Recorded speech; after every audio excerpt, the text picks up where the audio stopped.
In the name of Allah who is most kind and most merciful. Assalamu alaikum dear students. I am Sayyid Abu Sir. In this video I am going to discuss complete summary, character analysis and theme of the play The Oyster and the Pearl written by William Sarion. Let's get started. And dear students, this is sentimental comedy. What is sentimental comedy? इसको define करने से पहले हम सबसे पहले there are two important kinds of play. One is called comedy play and second is called tragedy play. Comedy play क्या होती हैं? जिसके अंदर हैप्पी एंडिंग हो, जो हमारा मेन कैरेक्टर है वो सरवाइव कर जाए। ट्रेजेडी प्ले क्या होता है? जिसकी एंडिंग जो होती है अनहैप्पी एंडिंग होती है। लाइक डैट एक बहुत ही फेमस ड्रामा था मेरे पास तुम हो, उसमें आपने देखा होगा जो हमारा मेन कैरेक्टर है उसकी डेथ हो जाती है और लोग रोना शुरू कर देती हैं, तो उसकी क्या थी? अनहैप्पी एंडिंग थी। ठीक है, वो एक ट्रेजिक प्ले था, ट्रेजिक ड्रामा था।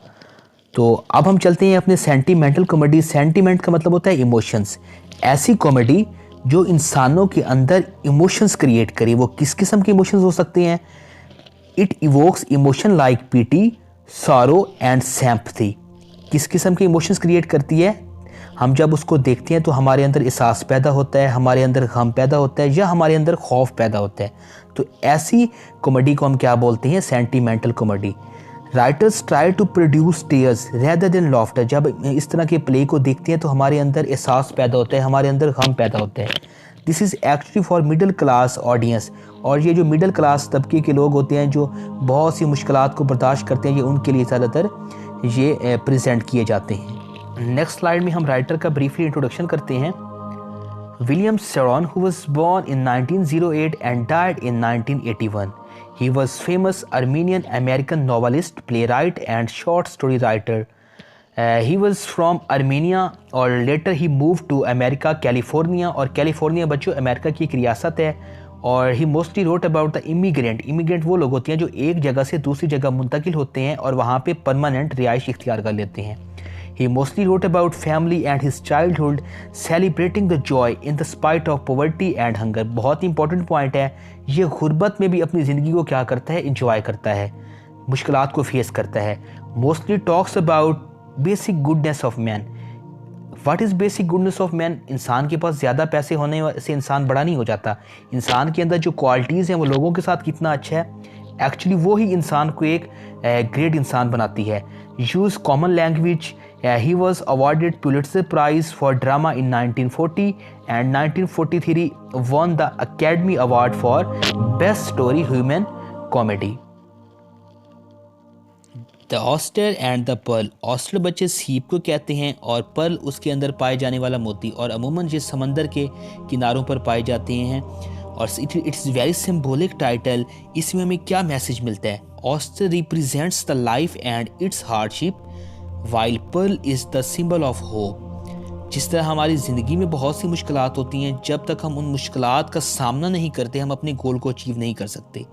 To get pearl it is necessary to break the oyster. अगर हमें मोती की तलाश है तो हम सबसे पहले क्या करेंगे? ऑस्टर को तलाश करेंगे।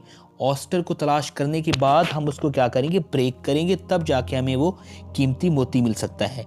Oyster symbolize obstacles and the hardship of life while pearl is the symbol of hope। हर इंसान के अंदर, हर इंसान के दिमाग में कोई ना कोई होप होती है, कोई ना कोई उम्मीद होती है, कोई ना कोई ड्रीम होता है। तो इसके अंदर हमें क्या टाइटल मिलता है? जो पर्ल है वो इंसान की उम्मीद है और जो ऑस्टर है वो क्या है? जो ज़िंदगी की मुश्किलात हैं जिन्हें हमें करैक्टर्स। सबसे पहला करैक्टर है हैरी वेंडरसन जो कि एक बार्बर होता है। उसके बाद क्ले जो कि 9 ईयर ओल्ड पोर बॉय, गरीब सा लड़का होता है, 9 साल इसकी एज होती है। Clerk, he was the father of Clay. Vivian Chicon, she was a school teacher in okay by the sea, वो स्कूल टीचर होती है। अ मैन जो कि राइटर के तौर पे इस प्ले में मेंशन किया गया है। वॉजिक ऐसे शख्स को कहते हैं जो घड़ियों का काम करता था वहाँ पे। और जज एप्पल ग्राथ, 2 माइनर कैरेक्टर है हमारे पास, जज एप्पल ग्राथ एंड ग्रीली। जज एप्पल ग्राथ क्या करता है? वो जज ऑफ डॉग्स होता है और जो ग्रीली होता है वो क्ले का दोस्त होता है। सेटिंग, हर प्ले की कोई ना कोई सेटिंग होती है। This play took place in okay by the sea, California, population 909। It was 1953 का टाइम होता है ये। और कैलिफोर्निया बच्चों ये अमेरिका की रियासत है, याद रखिएगा। People are poor and illiterate, जो वहाँ के लोग होते हैं वो गरीब होते हैं और अनपढ़ होते हैं। पिक अप थिंग्स फ्रॉम सी, समंदर से चीज़ें इकट्ठी करते हैं। वो रिच नहीं होते, दे आर लविंग एंड के, लेकिन वो आपस में बहुत ज़्यादा प्यार करते हैं और एक दूसरे का बहुत ज़्यादा ख्याल रखते हैं। Let's move to our next slide. जो हमारा जो सबसे पहला कैरेक्टर है Harry Vanderson, who was only one barber in okay by the sea, some time he charge $1 और बाज़ वो क्या करता है फ्री ऑफ कॉस्ट भी कटिंग करता है। उसकी जो शॉप होती है काफ़ी ज़्यादा ओल्ड फैशन शॉप है, जिसके अंदर बुक्स, हैट्स, लाइफ जैकेट्स, क्योंकि ये सारी चीज़ें जो हैं वो समंदर के किनारे पड़ी होती हैं, ये उठा के अपनी शॉप में रखते हैं। 24 years ago Harry bought this shop for $75। Harry philosophy जो कि हमारे पास बहुत ज़्यादा इंपॉर्टेंट पॉइंट है इसमें। Harry believes in take it easy philosophy, this means that we should keep things simple, हमें चीज़ों को सिंपली लेना चाहिए। सेटिस्फाइड एंड कंटेंटेड, वो अपनी ज़िंदगी से काफ़ी ज़्यादा सेटिस्फाई है। He tries to spread his philosophy, वो अपनी इस फिलॉसफी को किस तरह स्प्रेड करता है, वो लोगों को बताता है। जो भी लोग उसके पास कटिंग करवाने के लिए आते हैं तो उनको ये ज़िंदगी के लिए उनके लिए एक मोटिवेशन का काम करता है, उनको बताता है कि हमें अपनी ज़िंदगी किस तरह स्पेंड करनी चाहिए। Give cutting to Clay free of cost, और वो क्ले की भी जो कटिंग है फ्री ऑफ कॉस्ट करता है। जब ये प्ले स्टार्ट होता है तो हैरी के जो बाल है वो क्ले काट रहा होता है, ये चीज़ आपने माइंड में रखनी है। क्ले जो है another main character of this story is clay. अब क्ले कौन होता है? ये 9 साल का एक गरीब सा लड़का होता है जो कि घर के हालात से काफ़ी ज़्यादा नाखुश होता है। इसके वालिद इसकी माँ के साथ लड़ाई करते हैं और वो घर छोड़ के चले जाते हैं क्योंकि वो अपनी फैमिली को सपोर्ट नहीं कर सकते। अब क्ले को पैसों की ज़रूरत होती है और वो चाहता है कि किसी तरह वो समंदर के किनारे जाए और वहाँ से ऑस्टर को तलाश करे, जिसके अंदर एक कीमती मोती होगा, जिसको वो बेचकर अपने वालिद को भी वापस ला सके और अपने घर की हालात को भी ठीक कर सके। यहाँ पे मैंने 2 इंपॉर्टेंट पॉइंट मेंशन कर दिए हैं।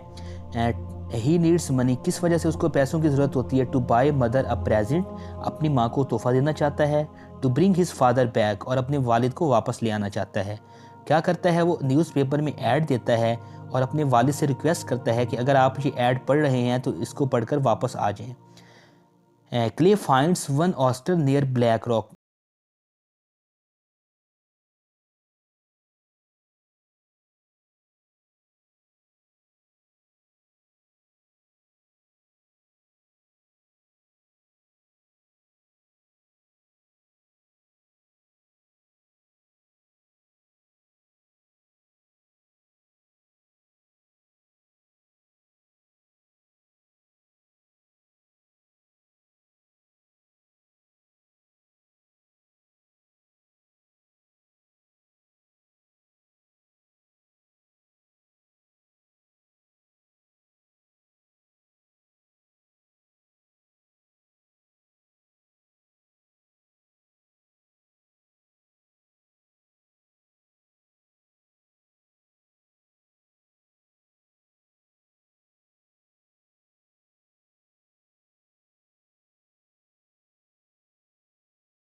सारे लोग उससे इत्तफाक नहीं करते।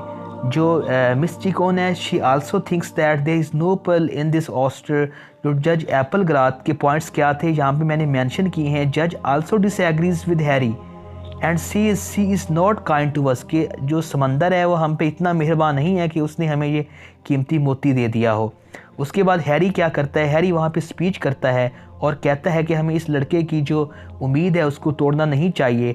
और जो राइटर होता है वो $300 देकर उससे वो परचेज़ कर लेता है, हालांकि वो जानता है कि इसके अंदर कोई पर्ल मौजूद नहीं है। Clerk returns home when he reads ad in newspaper. जो क्ले का वालिद होता है वो भी घर वापस आ जाता है जब वो अखबार में एडवर्टाइजमेंट देखता है। The end, happy ending and reunion of family. उनका जो ख़ानदान क्ले, क्लर्क एंड उसकी वालदा जो है आपस में क्या हो जाते हैं, रीयूनाइटेड हो जाते हैं। A little act of kindness has power to change the whole life of someone else, के मतलब हमारे वो छोटे छोटे काम, उनमें इतनी ताकत होती है कि वो किसी की ज़िंदगी तब्दील कर सके।